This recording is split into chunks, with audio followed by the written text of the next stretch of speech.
The story that I have for you today is about my childhood and some of the fortunate aspects of it that I enjoyed, in large part because of my adoptive mother's family, the Lemrise, who I'll tell you about in just a bit. I've done a lot of videos talking about particular family members in that large clan.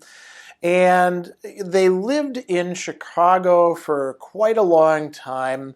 And they were, some of them born in the United States, some of them came down from Canada, oftentimes as spouses of people who they knew. There were a lot of connections between Quebec and the Lemrise family in the United States, which has been here since the American Civil War, where my great-great-grandfather crossed the border, took some money, fought in the Union Army, replacing a doctor's son, I think, from Vermont. But anyway, they wound up in Chicago by the 1930s. And so by the time that my mom and she was the oldest in her group, and her, younger brothers, and then eventually sister, and all of her cousins were being born, the family had been there in that block for quite a while. And it was mostly French Canadians and Menominee Indians living there. They had their own parish, Saint Jean Baptiste.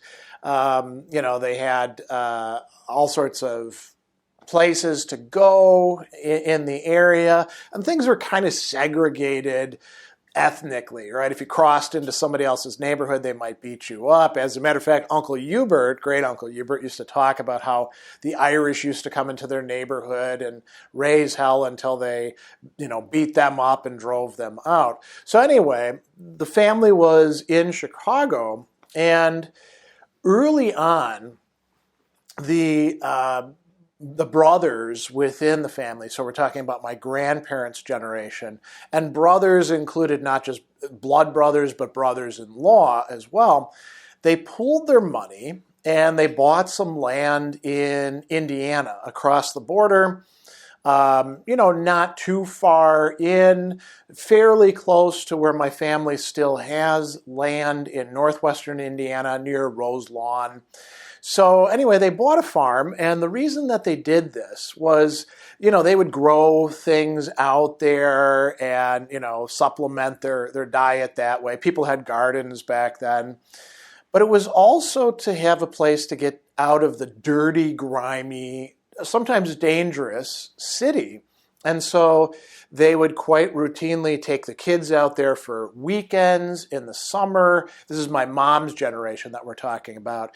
In the summer, sometimes kids would be there on the farm for weeks on end. And there were always some adults looking over things, but the kids got to range all over the place, sometimes getting in trouble. There's lots of cool stories that my mom's generation tells about that, which I won't go into here. But it was a way in which they were all sort of kept together. And so in my mother's family, the Lemrise family, very often cousins were as close as brothers and sisters. And, there's a lot of connection there. And that extended to my generation, not quite so much, but to some extent. We would have annual family reunions. In the 1970s, the brothers decided to sell the farm, and they sold it to a lawyer who wanted to try a bunch of things there. He raised peacocks, he raised goats, he did a bunch of interesting things, and kind of let things go to crap. There were all these buildings on the farm and a pond and all of that. And I got to see some of that as a little kid. So instead of having the farm, they started having an annual family reunion, but 5 of the brothers decided that they were going to take the proceeds from the farm and whatever money they'd saved. They were close to retirement. They were going to buy land not too far away, actually close to the county line in Indiana between Jasper and Newton counties.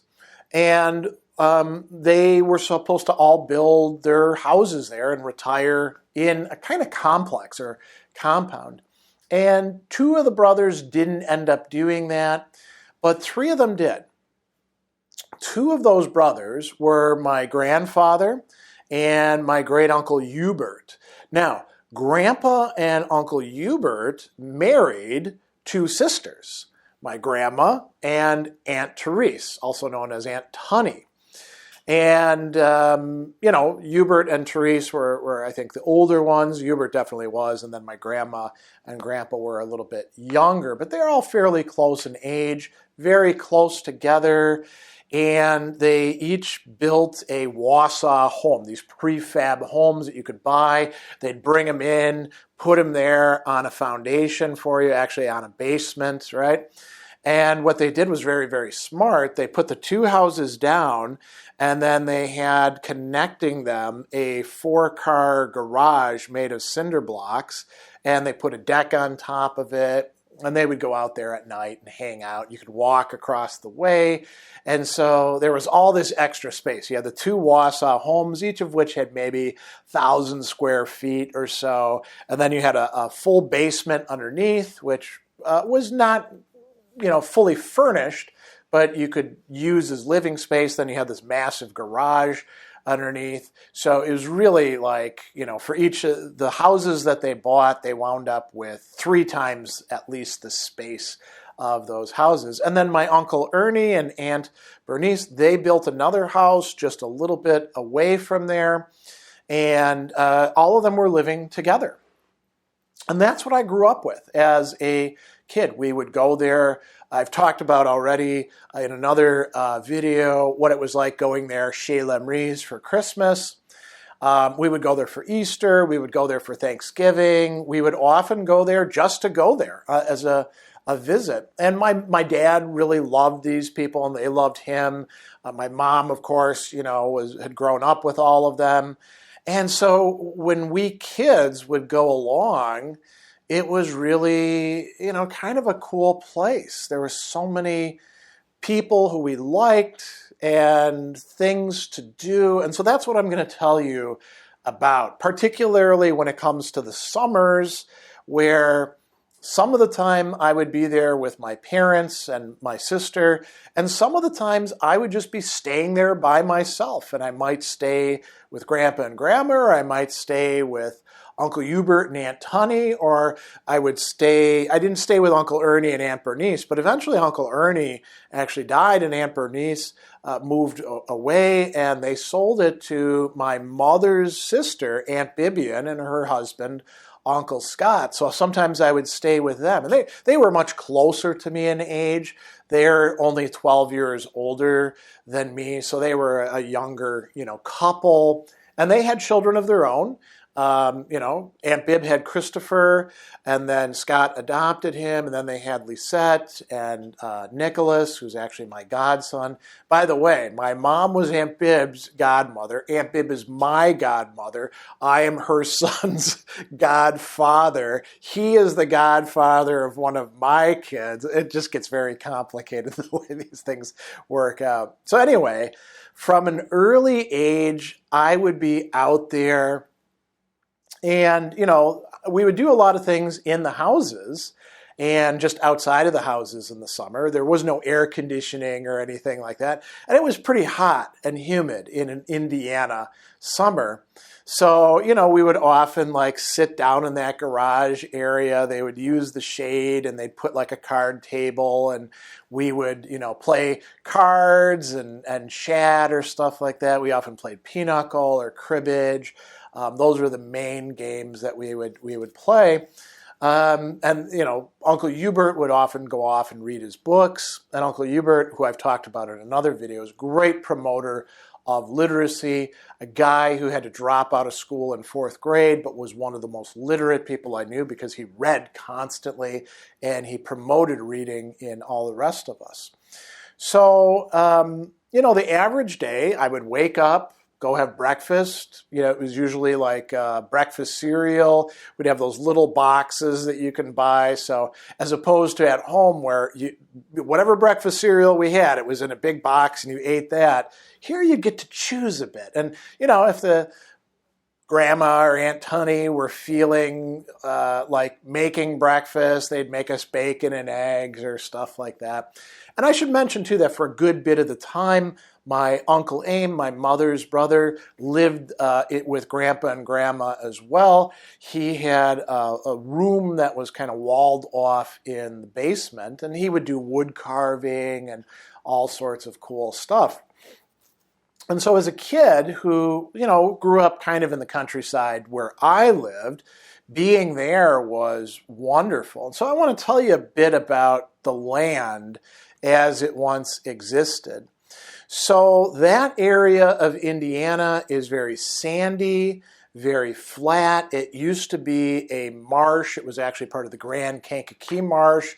So there are all these drainage ditches running through. If you block up the drainage ditch, as my little cousin Nick discovered when he wanted to, make a little pond for fishing, well, the fields will flood because the water table is just so high, right? You don't have to have wells. You just put down a pipe with what's called a well point, maybe 20 feet, and you get good filtered water coming through the sand, right? So it was pretty sandy. There was some grass at that time, but a lot of places that were just straight out sand. And slowly things were filling in. Uncle Hubert was a big gardener, so he planted lilac bushes from the farm, and he had roses, and he had all sorts of interesting raspberries, including golden ones. And there was also a big garden that occupied, I would say, half an acre. And, they would grow their own stuff, potatoes and zucchinis and, melons and, all sorts of things, onions, all sorts of wonderful things. And Uncle Hubert also was a beekeeper. So there were hives that were out there that you'd kind of have to pay attention to if you didn't want to get too close and maybe get stung. So anyway, you wake up in the morning and it'd be nice and warm, and then, until lunchtime, you were basically on your own. And so I would often go out there and just do things, just explore. Sometimes Uncle Aim would come with me, and he actually would take me on walks. There was an old Boy Scout camp a couple miles down the trail, and I would walk with him, and there were these gigantic oak trees that had been there quite a long time that must have had some pretty good root systems. Because one of the problems with that sandy soil, once trees get to a certain height, it's very easy for them to eventually fall over, especially in the strong winds that would blow.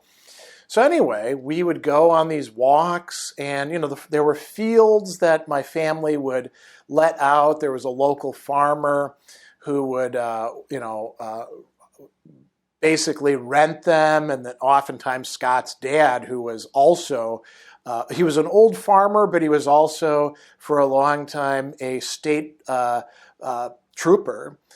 For Indiana. He would actually do a lot of the farming, and so we'd sometimes see him and wave and all of that. Old Mr. Echterling, who wasn't that old at the time, actually. He was in his 60s or so. And so we would take these nice long walks, and the drainage ditches in that area had been fairly recently dug, so they were quite deep.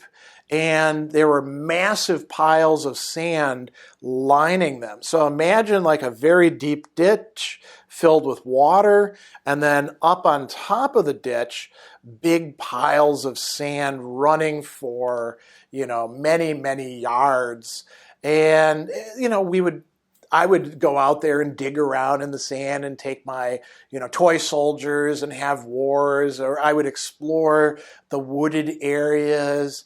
And then, around lunchtime, they'd start ringing the dinner bell, and you could hear it even if you were, a mile and a half away. And that said, okay, it's time for lunch, show up. So we'd all go over there, and lunch was always in Uncle Hubert and Aunt Tunny's basement, where there was this gigantic table that I've mentioned before. It was originally in a factory, and it could seat around 20 people or so fairly comfortably, big, thick butcher block, wood finished. And, we'd have like soup. There'd always be celery on the table to snack on. Um, and, some cheese, and we'd have sandwiches and soup, or maybe there'd be spaghetti or something like that. And, we'd eat up and then go do our thing. Sometimes I'd stick around and, read books from Uncle Hubert's library. The entire side of the basement on that side was lined with shelves that they'd made and books that had come from everywhere, because Uncle Hubert, he was a book collector himself, and then people knew about that. So if they were getting rid of books, like seminaries that were closing, they would give it to him and he would take them. And so there was lots and lots of stuff, and he'd always let me borrow anything that I wanted to. I think he was just very happy to see me reading. And so, I'd read a while. Sometimes we'd go in the afternoon and, have a soda or some other kind of cool drink and sit in the garage and hang out, play cards. Sometimes they'd actually put me on fly patrol. They'd give me a newspaper and I would go and kill as many flies as I possibly could. I think they were making use of my energy to do that. And they would say, "Oh, good job," and they would let me take care of all of that work. And I thought that was pretty interesting to do as well. But, I would do other things like dig down a couple feet where there was some clay and take the clay and turn it into like figurines. Aunt Tunny was not happy with me for doing that because I got my clothes all full of clay, especially one day when she had just recently washed my clothes. She was kind of ticked off with me about that. And then, there were other things so walks and, making makeshift bows and arrows and shooting them. I would also help out with the garden.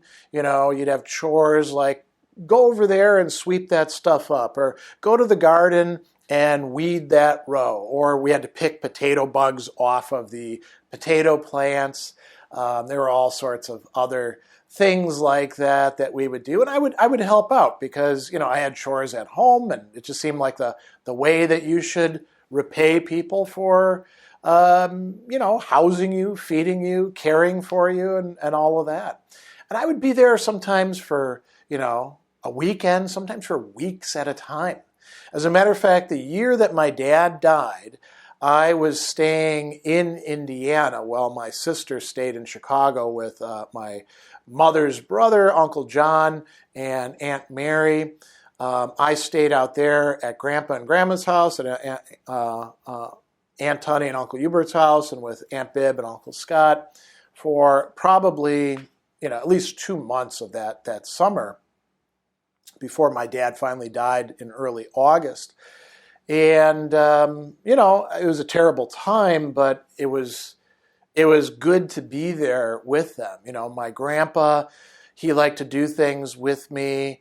I remember one year, it might have been that summer, it might have been the year before, we spent about a week experimenting with paper airplanes of all sorts, making them, flying them through the air, making bigger ones with newspapers, smaller ones, trying out different approaches, throwing them in the air and trying to hit them, out of the air with another paper airplane. And that was the sort of thing that people would do. Everybody there was caring and decent and kind. They all had their own little foibles about stuff, of course. Aunt Tunny didn't like if you made a mess. Uncle Hubert, he wasn't into cards, but they were all great people. And so it was really quite wonderful to grow up there. And, we'd screw around in the afternoon, do whatever we were going to do. Then it would be dinner time. After dinner, maybe we would watch a TV show together, or, again, play some more cards, read books, and then it would be time to go to bed. And again, no air conditioning, just, breezes through the windows. And, somehow it was all good for me as a kid. The basements were always cooler than the upstairs. Sometimes we would sleep in the basement if it was too hot, something that we did at home as well. Only one family on my street where I grew up actually had air conditioning. The rest of us just lived with the heat during the summer. And so, I got to do a lot of things. There would be sometimes occasions when we would go out grocery shopping, go to the IGA or Fagan Pharmacy down the road where Scott's mom worked. Or we might, my Uncle Aim was big on taking drives just to take drives. Or we would walk over to one of the gas stations and then walk all the way back. Where Interstate 65 meets Highway 10.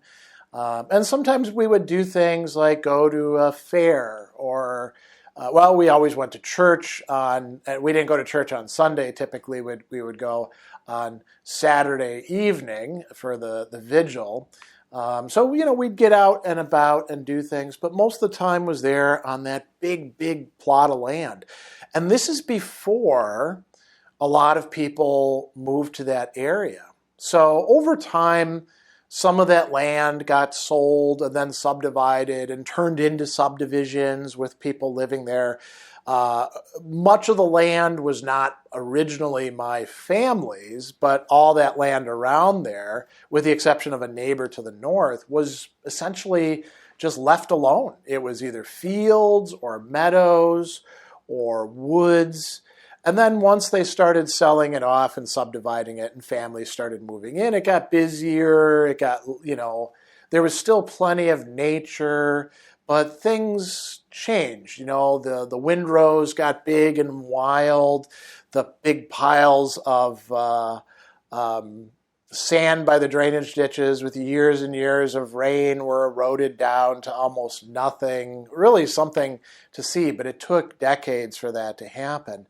And the last thing that I'll tell you about, one of the really cool parts of these memories, I remember my mom visiting and, she was like, man, it's really hot today.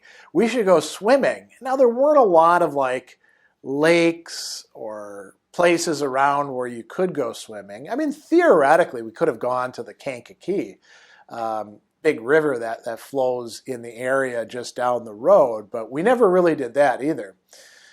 My mom had the idea we should go swimming in the drainage ditches. And I was like, but I don't have a swimsuit. And she was like, hey, you just swim in your underwear. What do you think we used to do at the farm? We didn't always have swimming suits. We were poor, We didn't have money for that sort of thing. And so I remember in the summer, me and my sister both going into the drainage ditches, and the water wasn't exactly cold, but it was better than nothing. But the water was pretty deep, and it was flowing, so it wasn't still brackish water. It was moving water.